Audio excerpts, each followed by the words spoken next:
The door slammed shut behind her with a finality that echoed through the quiet suburban street of Willow Creek, Ohio. At just 14, Emily Harper stood on the porch, her backpack slung over one shoulder, clutching a crumpled note from her diary that her mother had found, the one confessing her crush on her best friend Sarah. "You're no daughter of mine," her father had bellowed, his face twisted in rage, as he shoved her out into the night, the lock clicking like a death sentence. Emily's heart pounded as she stumbled down the steps, the cool autumn air biting at her skin. She had nowhere to go, no money, just the clothes on her back and a whirlwind of confusion in her mind. Why did loving someone feel so wrong? The neighbor's lights flickered on, curious eyes peering from behind curtains, but no one came to help.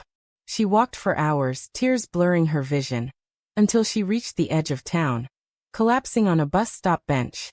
By morning, she hitched a ride to Cleveland, vowing never to look back.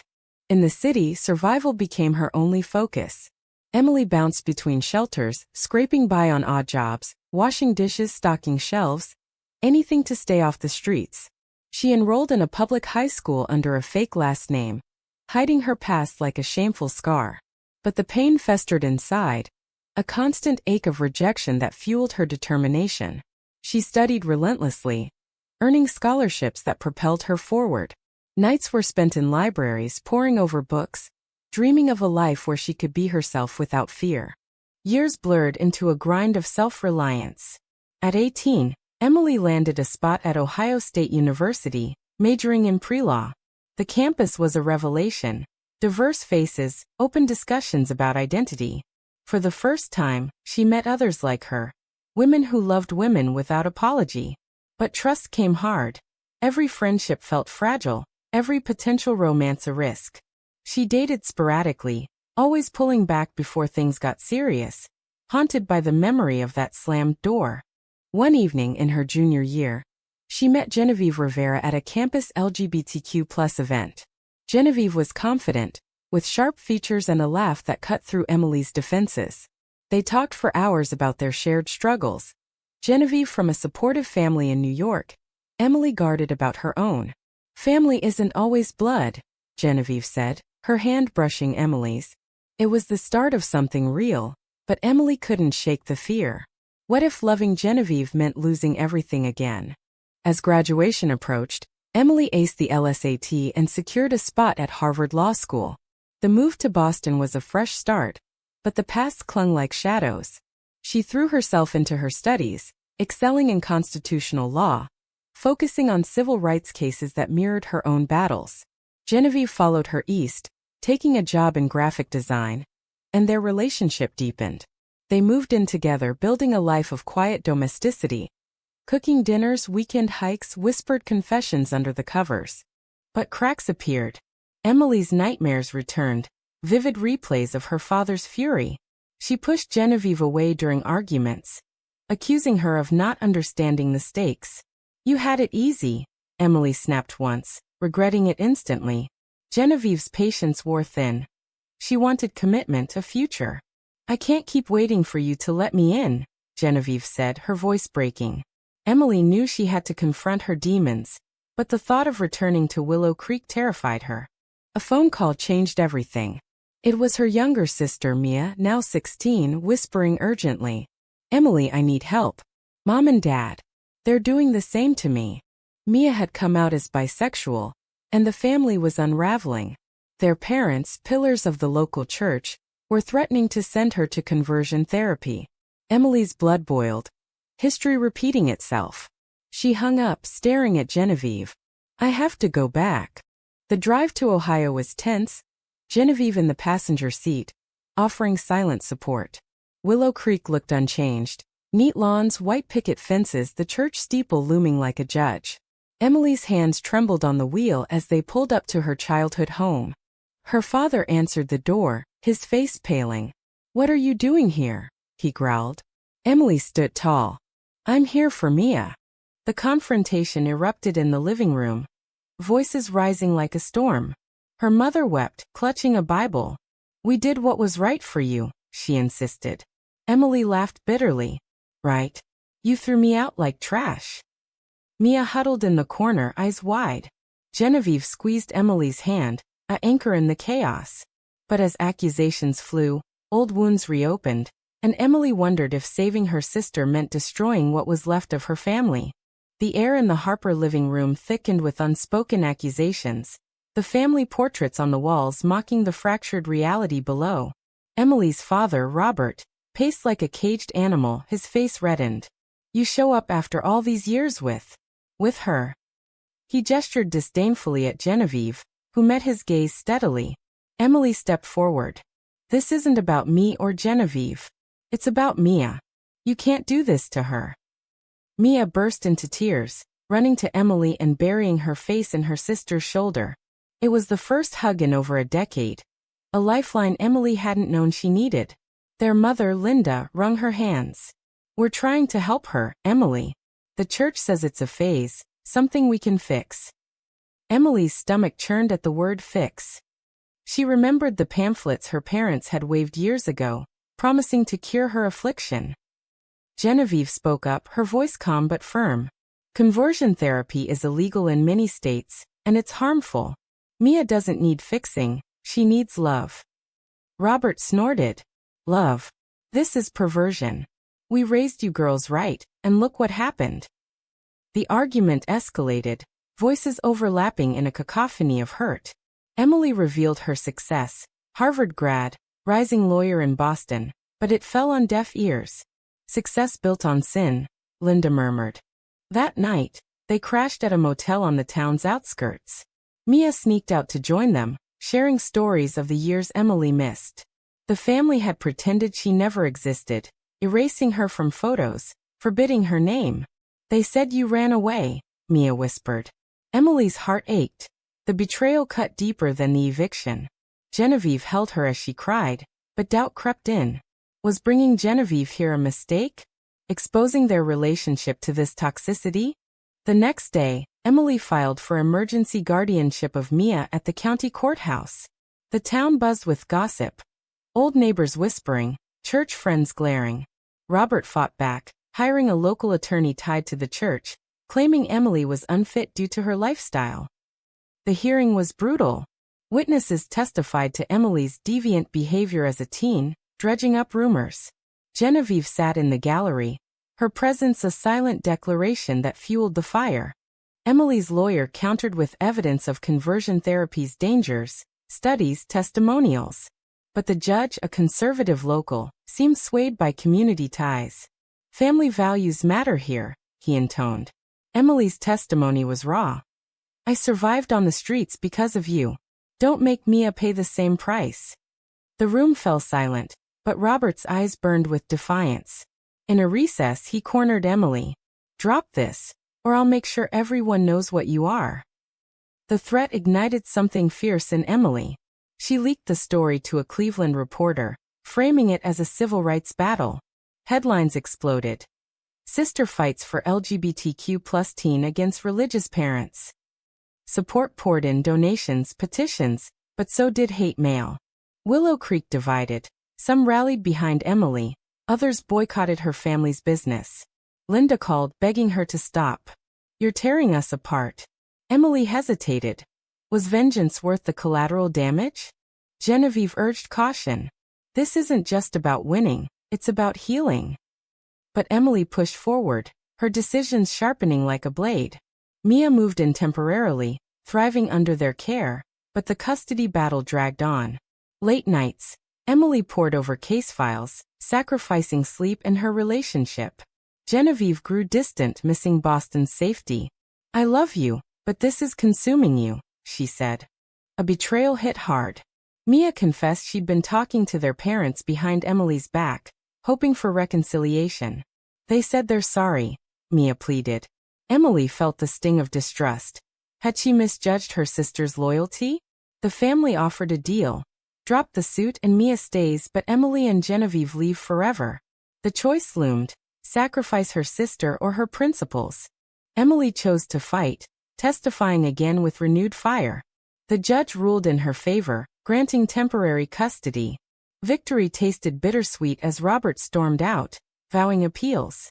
Mia hugged her tightly, but Emily saw the fear in her eyes. The town shunned them, Friends turned away. Genevieve packed her bags. I can't watch you destroy yourself. Emily begged her to stay, but the door closed softly, echoing the one from years ago. Alone with Mia in a rented apartment in Cleveland, Emily navigated the aftermath of the custody win. The appeals loomed, a constant shadow, while Mia adjusted to her new life, new school, therapy sessions to unpack the trauma. Emily juggled her Boston job remotely, commuting weekends, but the strain showed. Why did you come back? Mia asked one night over pizza. Emily paused. Because no one came for me. Work suffered. Clients complained about her divided attention. Her boss pulled her aside. Emily, you're brilliant, but this personal drama. Sort it out. She nodded, but inside resentment brewed. Why should she choose between career and family? Genevieve's absence amplified the loneliness. Texts went unanswered, calls to voicemail. Emily scrolled through old photos, questioning if her stubbornness had cost her love. Back in Willow Creek for a hearing, tension peaked. Robert ambushed her outside court with church elders, praying loudly for her salvation. Cameras flashed. The story had gone national. Emily held her head high, but inside, doubt gnawed. Was exposing the family worth the public scrutiny?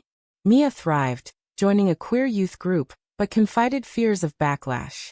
Kids at school call me names because of you. A moral quandary arose when Linda reached out secretly. I want to see Mia, she whispered. Emily met her at a neutral cafe, the encounter fraught. Linda admitted regrets. We were scared, influenced by the pastor. Emily's anger softened. Her mother looked frail, aged by stress. But trust was shattered. Actions speak louder, Emily said. Linda offered dirt on the church, financial improprieties, to help the case. Accept it, and win definitively, refuse and risk losing Mia. Emily agonized. Using the information felt like betrayal, stooping to their level. She confided in a mentor, who advised, justice sometimes requires hard choices. Ultimately, she leaked it anonymously, watching the church scandal unfold. The pastor resigned, Robert's influence waned. But guilt plagued her. Had she become the monster she despised? Mia discovered the leak, confronting Emily. You used Mom? That's low. The argument escalated, Mia storming out to stay with a friend. Emily chased after, pleading. I did it for you. Mia shot back. No, for revenge. The words hit like a slap, forcing Emily to confront her motives. Was this about saving Mia or settling scores? Reconciliation attempts faltered. Genevieve returned briefly for support, but their reunion was tense. You've changed, Genevieve said sadly. Emily nodded. The fight had hardened her. They parted as friends, the relationship irreparable. Emily threw herself into pro bono work for LGBTQ+ rights, channeling pain into purpose. But victories felt hollow without personal peace. The final hearing approached. Evidence mounted against the parents. Therapy risks church ties. Robert broke, admitting fault in a deposition. We thought we were doing God's work. Emily saw the humanity in his defeat, a mirror to her own flaws. The judge awarded full custody, but Emily offered visitation, an olive branch. Linda accepted tearfully, Robert refused. Mia returned home, their bond strengthening through therapy. Emily relocated to Cleveland permanently, accepting a local firm job. The move meant demotion, but freedom from Boston's ghosts. She dated casually, wary of commitment, focusing on advocacy. Speeches at events drew crowds, her story inspiring others. But late nights she questioned the cost, lost love, fractured family. A new conflict emerged. Mia wanted to forgive their parents fully, pushing Emily to reconcile. They're trying, Mia insisted. Emily resisted, memories vivid. A family dinner was arranged, nerves frayed. Robert arrived subdued, offering a halting apology. I was wrong. Emily's response would define them all. The dinner table in the neutral restaurant felt like a battlefield, silverware clinking like warning shots. Robert sat rigidly, Linda fidgeting beside him. Mia hopeful across from Emily. Thank you for coming, Mia said, breaking the ice. Emily nodded curtly, her guard up. The conversation stumbled. Whether Mia's school, avoiding the elephant in the room. Robert cleared his throat. Emily, we mishandled things. The church taught us wrong. His voice cracked. Uncharacteristic vulnerability. Linda added. We missed you every day. Emily's fists clenched under the table. Missed me? You erased me. Tears welled as she recounted street nights, the hunger, the fear. Mia squeezed her hand. Robert looked away ashamed. The apology deepened, Robert admitting influence from a bigoted community. I lost my job over the scandal, he confessed. Emily felt a pang. Was her leak too far? But she pressed. Actions have consequences. Like throwing out your child. The exchange was raw, emotions spilling. Linda revealed her own doubts years ago, silenced by fear. I should have fought for you. Mia mediated, urging forgiveness. We can start over. Emily wavered. Holding grudges exhausted her. But trust? That was earned. They parted with tentative plans for another meeting, a fragile truce. Back home. Emily journaled furiously, dissecting her feelings. Had she won? Or just prolonged the war? Advocacy work intensified. Emily testified in state legislature for banning conversion therapy. Her story swaying votes. Media dubbed her a hero, but trolls harassed online, death threats, slurs. Mia worried, Emily downplayed it. This is the price of change. Internally, she battled imposter syndrome. Was she fighting for others or herself? A romantic interest emerged. Jordan, a fellow activist, bold and unapologetic. Their dates were electric, protests, deep talks. Jordan pushed Emily to open up. You can't carry this alone. For the first time since Genevieve, Emily let walls crack. But when Jordan suggested meeting the family, panic set in. Too soon, Emily evaded. The family meetings continued, progressed slow. Robert joined a support group for parents of LGBTQ+ kids, sharing insights. I see now how wrong we were. Emily softened, sharing bits of her life. But a setback hit. Church friends pressured Robert, calling the reconciliation capitulation to sin. He wavered, canceling a visit. Emily's fury reignited. See? They never change. Mia defended him. Give him time. The siblings clashed, Mia accusing Emily of rigidity. You're as stubborn as Dad. The words stung, highlighting Emily's flaws. In therapy, she explored her trauma, realizing anger masked hurt. A breakthrough. Forgiving didn't mean forgetting. Jordan supported her through it, their bond growing. But commitment scared Emily. What if history repeated?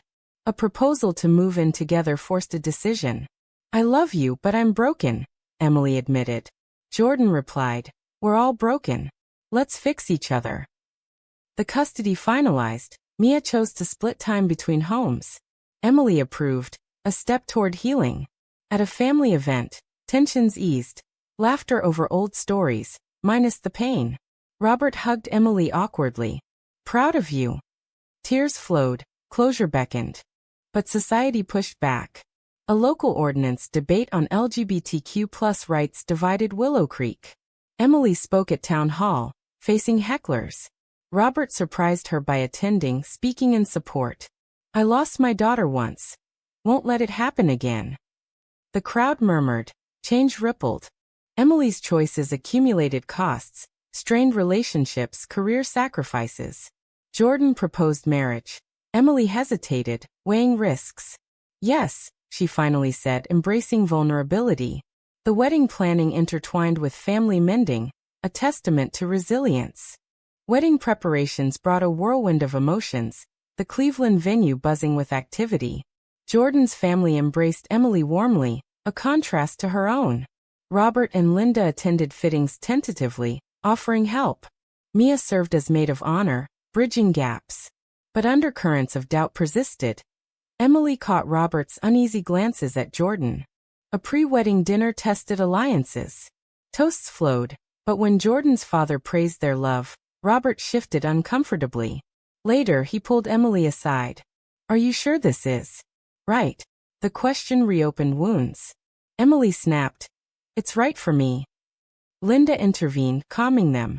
Progress was fragile, like walking on glass. Advocacy demands pulled Emily away. A high-profile case defending a trans teen against school discrimination consumed her.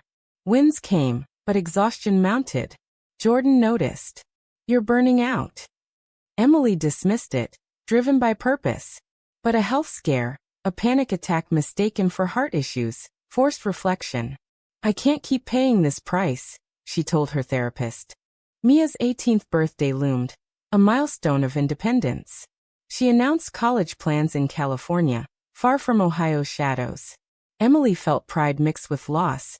Her sacrifices had paved Mia's path. At the party, Robert gifted Mia a scholarship fund, a genuine gesture. Emily thanked him privately, a milestone in forgiveness. But betrayal lurked. A leaked email from Robert to church friends revealed lingering doubts. Praying for Emily's soul. Mia found it, showing Emily. Rage surged. Trust shattered anew. How could he? Emily confronted him, the argument explosive. Robert defended. Old habits. Linda sided with him, fracturing the truce. The wedding approached amid chaos. Emily considered uninviting them, but Mia pleaded. "Don't let this ruin your day." Jordan agreed. "Family is messy." Emily relented, but vigilance heightened. The ceremony was beautiful. Vows exchanged under sunny skies, guests cheering. Robert walked Emily down the aisle, a symbolic act. In his toast, he apologized publicly. "I was wrong, love is love." Honeymoon in Hawaii offered respite, but reality intruded. Back home, Emily's firm offered promotion, requiring relocation to DC. Jordan excited. Emily torn. Leaving Mia at the family. The decision weighed. Advance career or nurture roots. She chose DC, betting on growth. Settling in Washington, Emily dove into national policy work, influencing bills. Jordan thrived too, their marriage solid. But distance strained family ties. Calls with Mia grew sporadic. Robert's health declined, Linda updating sporadically. Guilt nagged. Had ambition cost connections? A crisis called her back. Robert's heart attack. Rushing to Ohio, Emily found him frail in hospital. "Glad you're here," he whispered. Conversations turned introspective. He shared regrets, seeking absolution. Emily granted it partially. Forgiveness is a process. His recovery bonded them, late-night talks revealing shared traits, stubbornness, drive. Mia's visit to DC brought joy, but she confessed struggles, identity doubts amid college pressures. Emily advised, drawing from experience. Own your truth, whatever the cost. The role reversal highlighted growth. Emily had become the mentor she once needed. Society's battles continued. Emily led a Supreme Court amicus brief on marriage equality expansions. Victories celebrated, but backlash intensified, protests, threats. Jordan worried. Emily persisted. "This is why I fight." Personal toll mounted. Jordan suggested therapy together. Emily agreed, unpacking layers. Revelations. Her decisions often stemmed from fear, not strength. A breakthrough led to vulnerability, strengthening their bond. As years passed, Emily reflected on the journey, from outcast to advocate. Costs were high. Lost love strained kinships but gains immense self-acceptance impact. Yet questions lingered. Had she chosen right? In DC's bustling corridors of power, Emily Harper Rivera stood as a force, her name synonymous with LGBTQ+ rights. Cases piled up, each a echo of her past. Teens disowned, families torn. Jordan supported unwaveringly. Their home a sanctuary amid chaos. But echoes of Willow Creek persisted. Monthly calls with Robert and Linda grew warmer, shared recipes, grandchildren dreams. Mia's graduation brought everyone together in California. Robert, healthier, beamed proudly. "You've both made me see the world differently." Emily smiled, the transformation evident. But subtle tensions remained. A offhand comment about traditional values sparked debate. Mia diffused it. "We're redefining tradition." Back in DC, a pivotal case challenged Emily. Defending a parent in a custody battle mirroring her own. But with roles reversed. A queer parent accused by conservative ex-moral lines blurred. The The client had flaws, including past neglect. Win and set precedent. Lose and undermine progress. Emily dove in, but doubts surfaced. Am I fighting for justice or projection? She confided in Jordan. Research uncovered the client's manipulations, fabricated evidence. Emily faced a dilemma: withdraw and risk reputation, or proceed and compromise ethics. Colleagues urged winning at all costs. Jordan advised integrity. Who are you if you betray your values? The choice agonized, sleepless nights replaying her life's decisions. She withdrew, exposing the fraud. Backlash hit. Client sued for malpractice. Media questioned her commitment. Supporters divided. Some praised ethics, others decried weakness. Emily stood firm, testifying against her former client. The case collapsed, but her firm sidelined her. Too controversial, they said. Unemployed briefly, Emily pivoted to nonprofit leadership, founding an organization for displaced queer youth. Impact grew, shelters, scholarships, echoing her survival. Robert donated anonymously, a quiet amends. Family visits increased. A holiday gathering in Ohio felt almost normal. Laughter filled the air, past pains softened by time. Jordan's pregnancy announcement via surrogate brought joy, but stirred old fears. What if our child faces what I did? Emily worried. Jordan reassured, we'll protect them with love. The birth of their daughter, Lily, crystallized purpose. Holding her, Emily vowed to break cycles. Years later, at a TED Talk, Emily shared her story. Eviction battles, reconciliations. Choices define us, but so do their costs. The audience applauded, but she ended introspectively. Lily, now toddling, represented hope. Family photos included all, Robert beaming beside Jordan. Yet fulfillment came with scars. Lost friendships, health strains, moments of regret. Mia, now an activist herself, challenged Emily on compromises. Did you forgive too easily? Debates enriched their bond. In quiet moments, Emily pondered the path. Advocacy continued, but balanced with family. A book deal chronicled her journey, sparking national dialogue. Reviews praised raw honesty, but critics questioned motives. Was it catharsis or exploitation? As Lily grew, Emily taught her resilience. Love whoever you love, unapologetically. The family evolved, blended by choice. Robert's passing years later was peaceful, his last words, "I'm sorry and proud." Emily grieved, closure complete. Life's tapestry wove on, highs of policy wins, lows of setbacks. Jordan remained her rock, their love enduring. Reflecting on it all, Emily wondered, in the pursuit of justice, when does the price become too high? But perhaps the real question is, was every sacrifice worth the freedom gained? Or did some choices cross into unforgivable territory?